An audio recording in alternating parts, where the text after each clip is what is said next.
All right, everybody, welcome to the Endurance Sports University Triathlon Study Hall. This is episode number 5, August 4th, 2015. So let's go ahead and get rolling through this. So for those of you that don't know me, my name is Ryan Reel, USAT Level 2 coach, youth and junior coach, master's degree in exercise physiology, biomechanics, have a second master's in organic and biological chemistry, was a USA Triathlon high performance team head coach and team director from 2011 to 2015. Was with Training Bible Coaching, was one of their elite coaches from 2013 to earlier this year when I broke off and decided to go on my own. Founded Endurance Sports University. So really excited to do this. USAT high performance team head coach, was the official coach of Ironman Arizona 2013 and 2014. And so here I am with Endurance Sports University. So, all right, our agenda for this evening, this is going to be some very outstanding material, definitely 400 level material, if not graduate school. So let's get into it.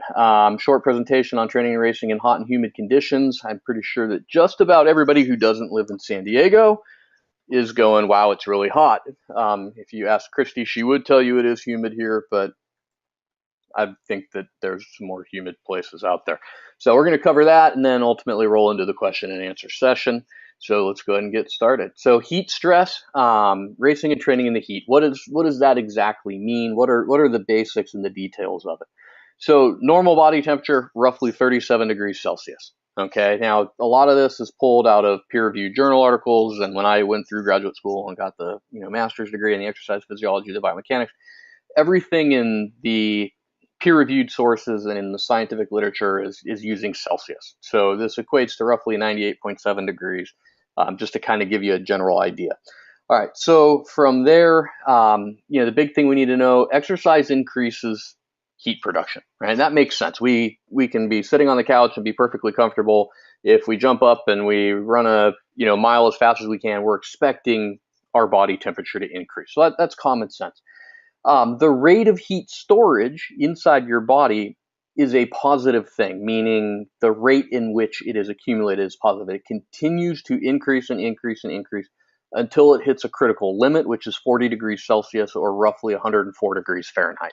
Once we get to that point, we're going to start looking at some pretty serious issues that can start taking place. All right, so 104 degrees or 40 degrees Celsius, that's the big number that we want to keep in mind. So with that, at 40 degrees Celsius, the brain is going to actively start reducing the amount of muscle that it's going to allow you to activate and recruit and use. And what that's going to do is it's going to slow you down. That is the one definitive way that the body can control its own internal environment. It will simply slow down what you are doing. It will just not let you recruit and activate the same amount of muscle fiber that you're doing to maintain the intensity that you're at. It will reduce that. It forces you to slow down. So the brain has this figured out. Human beings have been pretty successful since we've been around. All right. So with that, the last big number we need to know, heat stroke kicks in at about 42 degrees Celsius. All right. And I believe that's right up around 106.5 to 107 degrees Fahrenheit. All right. You hit heat stroke, you got a big time problem. All right. But as you're going to see, we go through this, the body has a whole slew of checks and balances to say, hey, you better slow down. Hey, no, seriously, you better slow down. All right, wise guy, now you're not going to recruit enough muscle. I'm going to slow you down. That's what your brain's going to do, okay? And whether that means you're going to sit on the side of the road and vomit all over yourself before you have a heat stroke, that's better than heat stroke, all right? So the body has a bunch of checks and balances. So let's keep that in mind as we roll through this. All right, so the off switch that we mentioned briefly on the previous slide, the human off switch is somewhere around 40 degrees Celsius, regardless of pre-cooling devices that are used. All right. The rate of heat storage, and it's irrelevant let me try that again. It is irrelevant regardless of the rate of heat storage or the degree of heat adaptation you might have. All right. So when we're talking about cooling vests, a few years ago, Garmin Transitions, which is now Garmin Cannondale or whoever they are, and Radio Shack, who doesn't even exist anymore, two of the bigger Tour de France teams, they invested in research to figure out how can we control what the athlete's doing with their core body temperature, right? And remember, we're always talking core body temperature. That means inside your gut, basically, right? Or, rectal thermometer. Putting a thermometer under your armpit, putting one in your mouth, putting a, temperature strip on your forehead, that is not measuring core body temperature. When we're talking about measuring core body temperature, that in the past is always done with the rectal thermometer or probe that is left there while you're riding or running, which doesn't sound like a lot of fun. Over the last 10 years or so, they have created little pill-based thermometers. So it's kind of like a big giant vitamin that you swallow. It sits in your stomach, and they can read the temperature with a sensor, through your stomach and your abs, basically. And it has a battery life of however many hours, and they have the ability to very quickly read what is your core body temperature, and then your system will just naturally pass that through. All right. So what Garmin and Radio Shack and a bunch of these other teams did was they looked at pre-cooling vests. Right. So what type of vest can we put on them that pumps cold water through it that's going to keep their upper body, their torso, cool. Right. And what the reasoning for that wasn't necessarily to keep them from getting hot, so when they started the race, they weren't hot, right? That was originally the goal, but very quickly they learned, all right, once we take this thing off, the benefits are gone, right? So as soon as the race starts, no more benefits, right? So one really good example that anyone who's ever watched a tour has seen before, they have the time trial stages, right? And you'll have the different cyclists sitting on a trainer getting warmed up, and then when they're warm, they get off the trainer and take their bike over, and they go up in the starting chute, and they boom, out the door on the time trial. What they're using the cooling vests for was to allow the athletes to get their lower body fully warmed up, right? So these guys would hop on the trainer and they'll do 60 minutes of a warm up before a time trial, and their reasoning for that is, as soon as that gentleman drops his hand and it's go time, they need to be at full speed, warmed up, ready to go. They don't have the first 10 miles of a 112-mile ride to warm up on the bike, type of thing. So what they're using the vest for was they were able to control the core body temperature a lot more while allowing the legs to get fully warmed and activated, right? So that's the deal with the heat, the cooling vest. For any of you that were out there going, oh my gosh, I want one of those. It works really well. As soon as you take it off, you lose the benefits of it, right? So if they can keep a core body temperature closer to 37 degrees, but have the legs fully warmed up, that's an advantage, right? So the only real difference, whether you're wearing a cooling vest, whether you're not, or anything else, it's the time it takes you to get to that 40 degrees Celsius or the 104 degrees. Once we get there, the brain starts taking over. It's like the brain says we're gonna protect the body, and I don't care how fast you want to go. All right. So a person that is more adapted to heat is able to sweat more. They're going to have a higher sweat rate. Therefore, they're going to lose more heat. They're going to be able to shed that. What that's going to do is it's going to allow them a longer period of time before they get to the 40 degrees Celsius. So, I think, Lisa, you and I were talking earlier this week or last week about racing and training in the heat and the humidity, and how the last race you did was just absolutely brutal. And you had asked, what about acclimating to the heat, etc. And the people that get out and can do the training and make that adaptation, they're ultimately increasing their sweat rate. And what that's going to do is allow them to shed more heat. So that's a little bit on the heat stress and the off switch. From there, looking at core body temperature, because that's what's determining the turn off point. Okay, so metabolic rate, or the intensity in which you are racing or training, has the absolute largest impact on core body temperature. And it's very simple. The harder you go, the hotter you're going to get, right? And that intuitively makes sense to anybody who's gone out and swam or biked or run or whatever it may be. That the harder you go, the hotter you're going to get. There's 13 different studies, and this was as of 2009, I believe, that showed a normal post-race core temperature ranging somewhere from 37 degrees Celsius up to 41.7. Remember, 42 degrees, we got a major problem. All right, so there are 13 different studies. This is where I'm pulling this data out of. The first thing that we need to take a look at with what is the brain going to do is it's going to reduce the amount of muscle that you can activate. Right, so at higher core body temperature, the brain simply is going to say, sorry, we're not activating as much muscle. So let's take a look at one of those studies real quick. It's going to show you what an EMG or electromyogram, which is measuring the strength of a contraction of a muscle. Okay, so it's looking at the quadriceps versus hot and cool conditions. All right, so what we're looking at, this was a cycling study that was done in an exercise physiology lab. To orient you on the graph, so the x-axis is just time, so 0 minutes to 2 hours. The y-axis is the percent of max muscle contraction, basically. All right, so the first set of tests that they did. They have all the riders go in, and they one at a time they conducted the first test in cool conditions, and ultimately that's roughly what the EMG showed of their ability to contract muscle and to continue to generate a given power output or whatever it may be over time. And you see that starting from 0 down to 2 hours, that we have a reduction in muscle activation. And you're going to see that whether it's hot, whether it's cold, it's over time. You just simply get tired and you're recruiting less muscle, right? When we look at what temperatures came back, the core body temperature came back at 38 degrees Celsius after exercise, right? So 1 degree Celsius higher than the 37 normal. When they did the same thing in hot conditions, this is what the EMG came back with, right? And ultimately popped it out at 40 degrees Celsius. So you can see it's simply as it gets hotter, you're going to recruit less muscle. As your body temperature starts to increase, as it becomes less comfortable, as the rate of perceived exertion increases, your motivation decreases. What this is going to do, the brain is simply going to recruit less muscle. Right? So that's taking a look at one of the studies of, why I just can't generate any power. It's too hot. Yes, that's exactly correct. All right. So along with that, question that I'm sure many of you have thought about, and I'll ask it to you now. How many of you have heard that drinking fluids is going to keep your core body temperature down? Right. So I'm assuming that just about every single person on this call at some point has heard that. I know that when I first got into triathlon, I heard that. And I know that until I went to graduate school, I absolutely believed that. I now know that's absolute BS. It just isn't going to happen. All right. So let's talk about that more. All right. So hydration and heat stress, zero scientific evidence that shows the consumption of water or any other fluids has a significant impact on core body temperature. Right. And when I say significant, a 0.01 degree change in body temperature is not significant. A 0.1 degree change in body temperature is not significant, right? If we're going to drop it 2 degrees, that's significant, all right? So an athlete's metabolic rate and the intensity at which they are racing or training, that's what's going to determine the core body temperature, right? So what is your metabolic rate? What's your, how hard are you going? That's the big question. That's going to determine heat stress.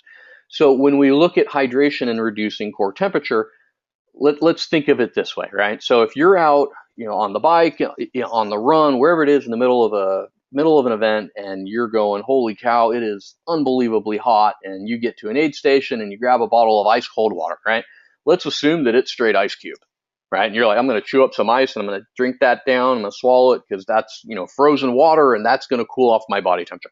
That kind of makes sense on the surface. I'm sure everybody would agree with me on that. But if we look at the human body and we say, yeah, you're 70 miles into, Ironman, Arizona, and the temperature is going up as the time goes by, and your body temperature is already getting pretty warm. You're hot. You're not comfortable. And you're going to grab some ice water and dump that into your system. Here's an example of what you're doing. If you dump those 3 ice cubes into that pot of boiling water, how long do you think it's actually going to reduce the core temperature or the temperature of that pot of water? It might do it for 10 seconds, 15 seconds in a very, very small area, right? So imagine that your body, as you're continuing to race, as you're continuing to train, you're continuing to generate body heat, right? Just because you grab a bottle of water doesn't mean, oh, hey, check it out, we're down to 0. We're going to hang out here for 10 minutes. If you do that, then body temperature is going to drop, right? Not because you're drinking water, it's because you stopped. Right. So if you imagine dumping, half a water bottle of ice cold water into your system, it feels good. It really does. Right. And when you're hot, drink cold water. Absolutely. And your best bet is mildly cold water. But drink some cold water. It's refreshing mentally. It feels good. It brings you back in the moment. Right. Go ahead and do that by all means. But keep in mind, it's not chopping down the core body temperature. Right. So I can put those ice cubes into this boiling water. And yeah, sure, for 10, 15 seconds, those ice cubes are absolutely cooling off what you would think it's cooling off. But what happens is your body is continuing to generate heat. What's happening is the flame under this water pot is continuing to keep the heat up. It simply isn't going to do a significant amount of cooling. All right. So that's kind of a more user-friendly version of why is core body temperature not really getting reduced by drinking water. All right. So moving on from there, let's take a look at a cycling study. And this was a pretty good one right here. So to orient you on this, The time across the x-axis is just that in minutes, 0 to 2 hours. Y-axis is temperature, measured in the way that nobody really wants it measured. And let's take a look at what happened, right? So the first group of athletes, the first trial that they did is they took in 0 fluids for the entire 2 hours. And what they found was the core body temperature increased up to 39.1 degrees. The second round, they had them take in a small amount of fluid. And what that ultimately did, generated a core body temperature of 38.9 degrees. So there's 0.2, 0.2 of a degree less, with taking in a small amount of fluid. The third round, they had them take in a medium amount of fluid. When they did this, came back at 38.6. So now we're almost to half a degree, right? So does that make a monumentally large difference? You're starting to get to where you could make an argument that going that half degree difference, that could matter. And yes, it could towards the end of a very long event. Absolutely. When the last round they went through, they were basically told, drink as much fluid as you can. Use fluid to reduce your body temperature. What did that actually generate? 38.4 degrees, right? So when we take a look at this, the grand total between I drank nothing for 2 hours, which I'm hoping nobody on this call is going to go out and do, and I drank as much fluid to keep myself as cool as humanly possible, wasn't even a full degree difference, right? So what does this mean? What does this mean in real life, right? If you're going to go out and do a race and not take in any fluids, then you need to send me an email and we need to have a call about your sanity level. Okay. So we're going to make the assumption that everybody's going to go out and drink some fluids while they're racing and while they're training. So at a minimum, we're looking at the small fluid intake, which is somewhere 38.9 degrees, right? So a short course athlete, that's reasonable. I could see that. If you're the person who is out there gorging yourself on water and Gatorade and everything else, you're going to spend more time standing or sitting in a porta-john than you are worried about what my body temperature is doing, right? So if you're stopping at every single aid station on the bike because you got to get off and go pee, you're going to spend 60 seconds, 2 minutes, 3 minutes, whatever it is, not riding your bike. It's going to bring your core temperature down, right? So if we're going to assume that everybody here is going to be somewhere between small and medium with the fluid intake, we're really looking at a 0.3 degree difference right here. Right, so keep that in mind. There's some more evidence for you on this. So how do we reduce the core body temperature? This is an outstanding question, right? So if fluid intake does not reduce the core body temperature, what does? Right? What does it? External cooling, decreased intensity, or wind, convective cooling, right? So external cooling meaning something more than I grabbed an ice cold sponge and dumped the water on my head. Yes, that is better than nothing, and that is incredibly gratifying when you do it, especially in the middle of a race. But we need that water getting dumped over our head feels nice, right? But we need to have that water absorbed into our material, into the racing top or shorts or whatever it is we're wearing, because when the wind hits that's the external cooling, right? That's one option. Other options are you sit in an ice bath, something where you take more extreme measures where, you're using some external device to lower your core body temperature, like an ice bath or whatever it may be. Decreasing the intensity, we talked about that. The brain's going to say, sorry, you're done. We're reducing the activation. You're going to slow down. The third one, wind, obviously beneficial. What you're going to find is if you're out racing and training in really hot and or humid conditions, you're going to have a combination of these, right? The external cooling could come from, dumping water over your head that, gets into the jersey, into the cycling top, which then gets hit by the wind. Now we have a synergistic benefit there. And then, ultimately decreasing the intensity as we go, not by choice, this is what's going to happen. That's going to keep your core body temperature under control. All right. So central governor model, I want to cover this very briefly. This could be an entire hour-long talk on and of itself, but there's a theory of your brain as the central governor where it's basically saying your brain is going to take in feedback from everything, right? From body temperature, outside temperature, hydration, nutrition, anything that you've ever done with swimming, biking, running, anything that you're doing, the brain's going to take all of your past experiences and all of the current readings, and it is going to constantly be adjusting your effort without you knowing in order to avoid a catastrophic failure of a peripheral system. Meaning if your brain isn't watching out for the core body temperature, you got a major problem, right? That would be a catastrophic failure, right? So the brain is watching out for that. So how does that tie into all of this? Motivational levels and ex-phys term arousal, which makes most graduate school classes giggle whenever they hear a professor say that. As the core body temperature increases, the motivation that somebody has is going to decrease. And what that ultimately is going to be leading to is an increase in rate of perceived exertion, or RPE, right? So this is the brain saying it's getting really hot out here, and what's going to happen, you're going to be less motivated, right? It might just be a little itty bitty less, or it could be like, yeah, it's hot, I'm going in, right? Or anywhere in between. So motivation is going to decrease when we are in hot conditions, and the RPE is going to increase anytime we're in hot conditions, right? So when we take a look at how does heat stress and this central governor model, which is going to reduce the amount of muscle we can use, it's going to reduce my motivation to do something, my RPE is going to increase. How does all that tie into pacing, right? Pacing being how are we going to get from the start of the bike to the end of the bike, and then allow us to get onto the run and finish the run without having to walk or without having to stop, right? So that's the basics of a pacing strategy. When we're looking at hot versus cold conditions, the self-selected pacing strategies need to differ or be different from the beginning of the race. All right, if you know that you're going out and it's gonna be 96 degrees with 94% humidity, you probably ought to adjust the pacing plan to the little bit slower side, right? Because you're gonna get out there, it's gonna be hot, it's gonna be humid. If you're trying to push an output that you can do really well when it's nice and cool out, it's going to be harder to do when it's hot, right? So that's something that as athletes, you guys want to keep in mind. It's going to be really hot. It's going to be nasty. I need to back this down a little bit on race day, right? On training, you got to train, you got to get the work in, right? So that becomes a thing of where if, I know Matt, you had, an interesting run workout a few weeks ago where you really got overheated at the end of it, and there's limits to what people can do, right? Do I change the amount of recovery in between? Do I change the time of day I go out, etc.? Ultimately, you make do with the best you can in training. All right. So here's the last slide that we're really going to take a look at, and this is kind of an example of what would happen in a race, right? So let me orient you on this one.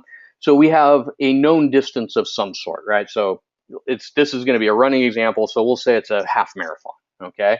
On the y-axis, we have core body temperature. On the very top of the graph, we have that red dotted line is 40 degrees Celsius, so we know that if something hits there, the brain starts taking over. The blue dotted line on the far right-hand side, that's a known finishing point.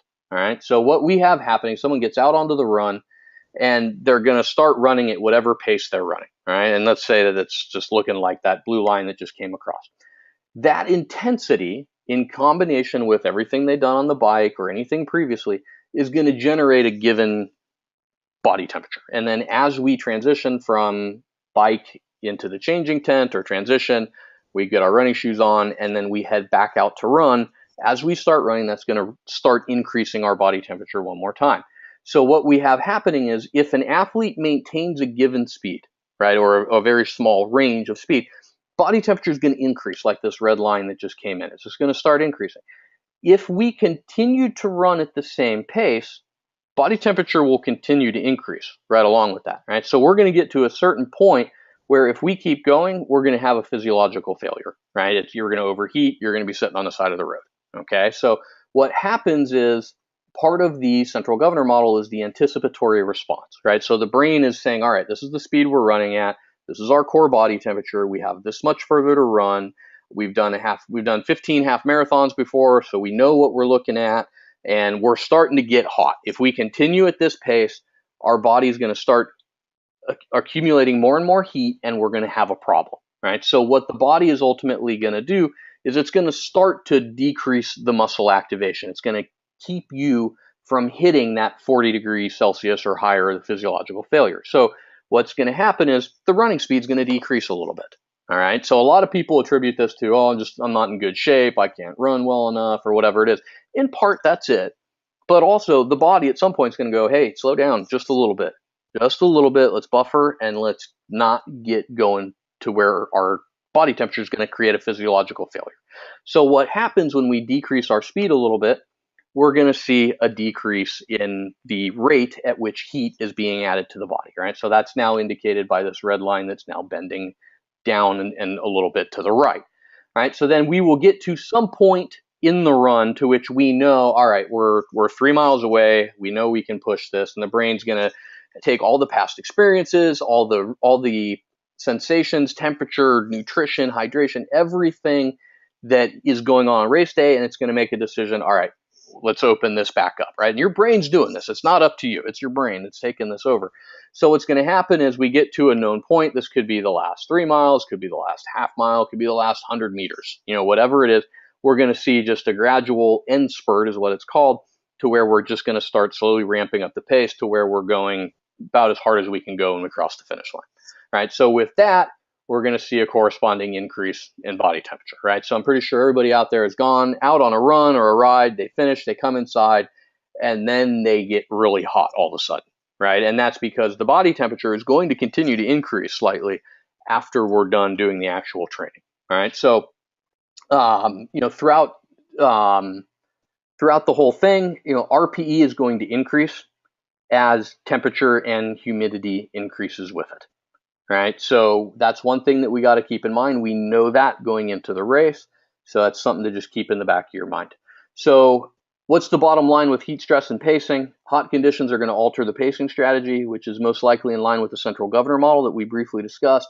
It's going to regulate your effort in order to avoid a major issue with heat, all right? So from there, the conclusions: metabolic rate, it's going to most accurately predict what your core body temperature will be.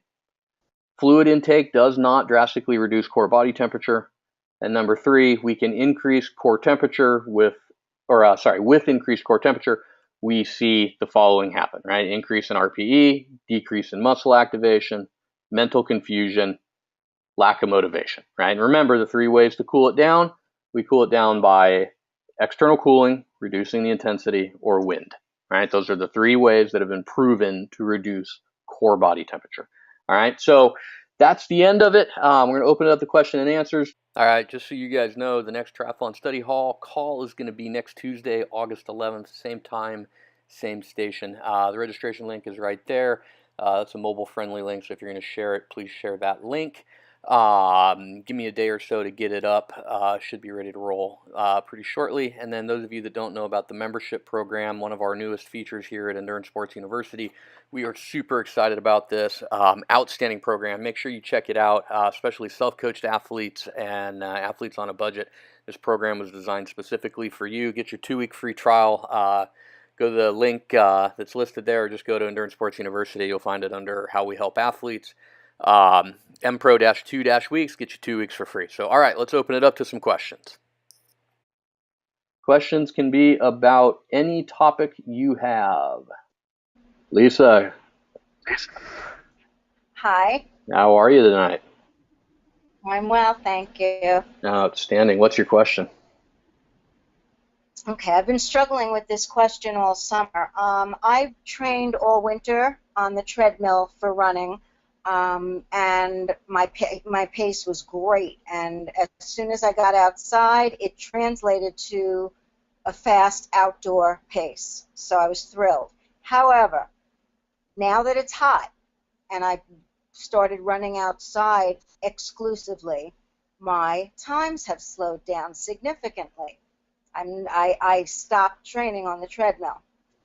My question is, should I continue to train outdoors in the heat, even though I know that my times are going to slow down, or maybe mix it up and do some training on the treadmill to keep up my speed? I'm confused.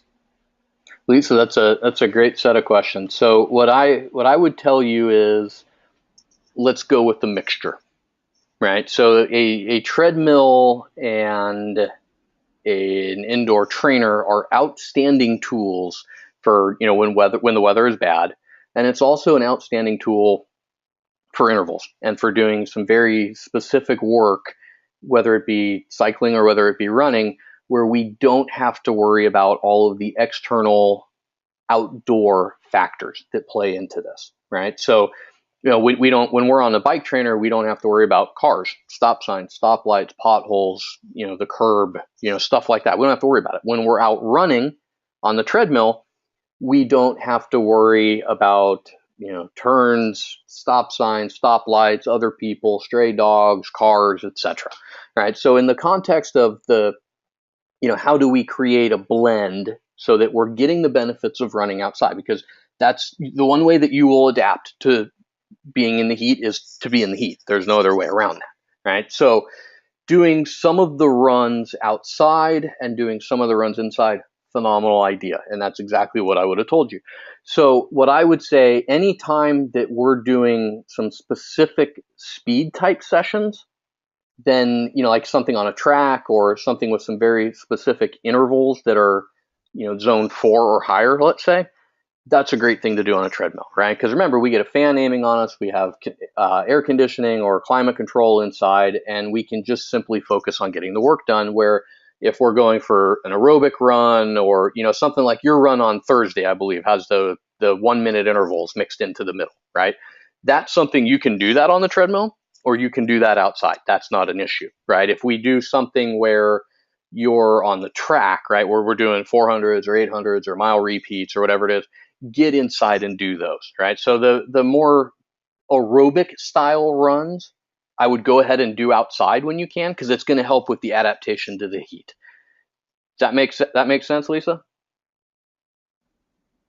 It makes complete sense, and I'm going to mix it up. So I'm going to continue to do my speed workout this summer on the treadmill, and I'll do the longer zone 1, 2 runs outdoors to keep myself heat acclimated. Yeah, I like it. I like it. Very good question. All right, Lisa, thanks for coming on. Thank you. Hey, Roberta, how are you this evening? All right. All right, this is my question. I don't remember, Ryan, but you were there. In Hawaii last year, did you think it was very hot?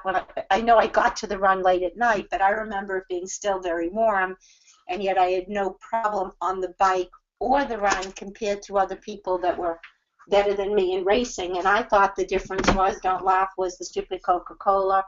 And perhaps the truth was, on the bike, every time I took the water, rather than drink most of it, it was all over my body.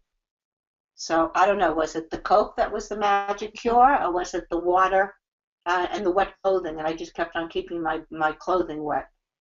Great questions. Yeah, so what Roberta's asking about is she raced at Kona last year, and that was a pretty hot day out, to say the least. So Roberto, my answers would be the Coca-Cola didn't have anything to do with the core body temperature. And it's, the Coke that they normally hand out isn't even very cold. So the Coke on the bike course or on the run course is just, pure sugar that you're dumping into your system, which has its own benefits. I think that you didn't have as many issues due to, in part, what you're saying about the water being consistently poured over your body and it basically saturating your clothing. Because there's two things you get in Kona. You get wind and you get hot, right? So if we have a wet top that we're riding in and, wet shorts, the wind, as that's coming from riding and from just wind itself, that's going to really help keep the core body temperature down. I think that's probably what we saw happening in Kona. Does that make sense?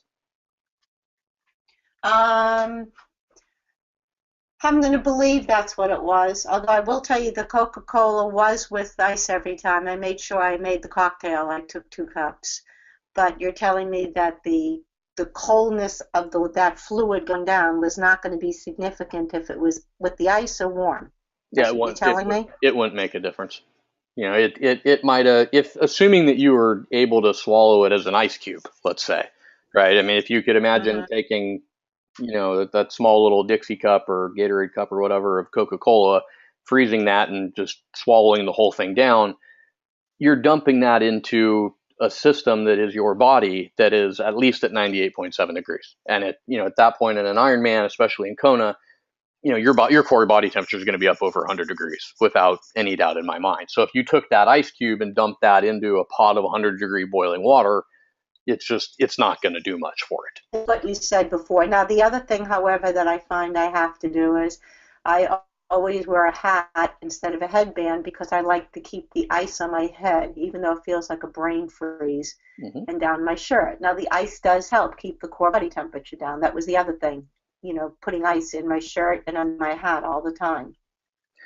I think that the putting ice in your hat or in your shirt is more of a mental thing than it Are you is. serious? It I well, hurts. well, oh, I know, I know. I've done that one time. I put ice in the top of a hat and was like, yeah, I'm never doing that again because that hurts. Down the shirt, that's obviously a lot better. But I think remember when we're putting ice or ice water or whatever it is under a hat or in a racing top or a jog bra or whatever it may be, it's still only in contact with your skin, right? So the ice itself, if you put a whole cup of ice in a jog bra, it's going to make your chest really cold, and it's probably going to turn it red and not make it very comfortable. And what it's not going to do is actively reduce the core body temperature. What it will contribute to, though, is if your jog bra or cycling top or whatever it is already wet and you're putting ice in there and you're continuing to run with it, what you're doing is actually making the fabric cooler. And so as the wind is hitting that as you're running, you're now getting that synergistic benefit of you're getting the wind and you're getting a little bit of external cooling, meaning the top is wet, which is it's going to make it cooler. It's going to help either blunt the increase in body temperature or even decrease it a little bit. So I think that on the run, that's more of what we're looking at. And then ultimately, somebody who is riding the Kona course in 5 hours is they're going to be riding it at a higher intensity. Their metabolic cost is going to be higher, which is going to generate a higher body temperature. Does that make sense? Yeah, one last question related to that. Wait, I'm just trying to think what I was questioning. Oh, when they have hot liquids on the course, then you would say the same thing. Taking the hot liquid in, is that going to increase my body temperature? Because they always have the hot chicken soup That's a great question. after a certain hour. Yeah, So is I the would. reverse going to happen? I should shy away. Well, what I would say, the hot chicken noodle soup or chicken broth that they have is under 100 degrees, Yeah. right? So I mean, water, it's going to boil at 100 degrees. It's definitely less than that. So, assuming that the human body is up, 99, 100, 100 plus degrees while out on the marathon, the adding 97-degree soup to it isn't going to increase it, right? I mean, you could make a similar argument that if you're actually pouring in 97-degree hot chicken soup, that's less than the body temperature. So would that actually reduce it, right? Which we know, no, that's not going to happen, right? So, I think that when you look at Ironman, the athletes that are out there when they break out the chicken noodle soup aren't running 3 hour marathons. They aren't running 3.5 hour marathons. So No, it's only there after dark. yeah, that's the thing. They bring it out once the sun goes down, and that's because when you take away the sun, that has the ability to start really kind of doing some funky things with how the body feels, right? Because if you've been out there for 12 hours getting beaten on by the sun, and all of a sudden that's gone, right? The temperature drop, the environmental temperatures drop with that, right? So people start getting chills and downright cold. I mean, you'll see people, you've seen it at Ironman Arizona. You'll have people running down the second half of the marathon with a sweatshirt on. It's like, what are you doing, man? And they're cold, and that's perfectly normal.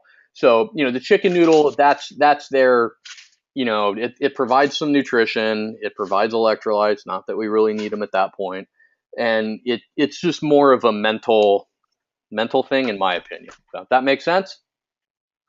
Yeah, I just want to add one thing so everyone can have a good laugh. I looked at what they have in Sweden, which is where I'm going on the course. They have pickles and fresh lemons. That was my little tidbit. Pickles and lemons. Well, Maybe go with the heron. I think I would try to find some fresh fish. So, all right, Roberta, thanks for coming on. Thanks. Hey Ryan, Hey, Matt, how are you tonight? can you hear me? Yep, I got you. Doing well. How are you? I'm good. What are your All right. questions, man? So I want to know how much I should be taking in terms of calories each day. I pretty much consume a bunch of healthy food. should there be a ratio that I should be looking out for between carbs, fats, and protein? Yes, Yeah. and that's a far that's a far more involved answer than what we're aiming Okay. at here. So let me give you a general rundown, and then what we'll Right. do is on our next call we'll spend a lot more time talking about that. Um, Cool. so basically, you the only way you're going to accurately determine how many calories you've burned is through metabolic testing. All right, so that's with the metabolic cart. They strap the mask on. They measure, oxygen in, carbon dioxide out. And so there's two different things that we need to look at with that. So there's the RMR, which is the resting metabolic rate. So that's how many calories does it take for you to be you, right? To basically maintain your core body temperature throughout the day and make sure you can do what you're doing, that is the basic tasks of living. Then the second thing that we need to look at is the RER, or the respiratory exchange rate, and that determines the fuel source and how much we're using at a given intensity. So if an athlete has that information, then we can really accurately say, okay, your resting metabolic rate is 1,500 calories, and if you're going to go ride for an hour, that's going to burn another 375 calories, and then if you have a swim workout that night, that should burn another 640. Right? With that, we can really look and see, all right, how many calories are we burning? What do we need to replace? Okay. The general A general way to look at that, there's all kinds of resting metabolic rate calculators online. Google it and find one with a reputable website, that's attached to it, and it's going to give you a pretty good idea. Chances are you'll be a little higher just because you're younger and athletic versus someone who's sedentary. So with that, that's going to give us a good idea. My guess for you is somewhere between probably 1,300 and 1,600 with an RMR. And then when it comes to how many calories do I need to get in on a daily basis to account for what I'm doing with swim, bike, run, and everything else, the heart rate monitors or the GPS devices or power meters or whatever it is, they do a very adequate job of estimating the caloric expenditure. All right, so I would use that as a guide.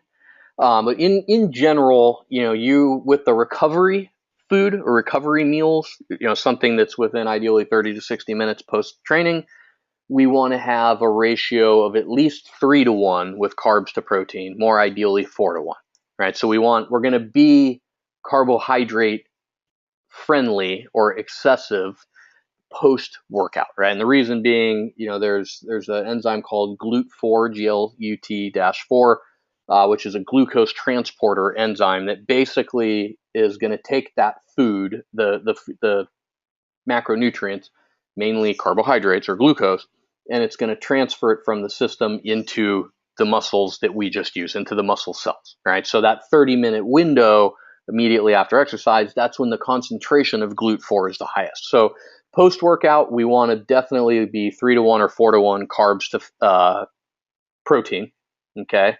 And then, with the regular diet, we want to, the best guidance I would give everybody is a healthy, well-balanced diet, right? It's a thing of where you should not purposely restrict calories and you should not purposely overeat, right? And a good guide for that, without getting into the specifics of grams per kilogram and all that type of stuff, is when you start to feel full, that's your body saying, hey, we're probably good. Okay, so keep that in mind, and I think that will be a good general guide. You had mentioned in the question you typed in something about a post-workout smoothie and that type of stuff.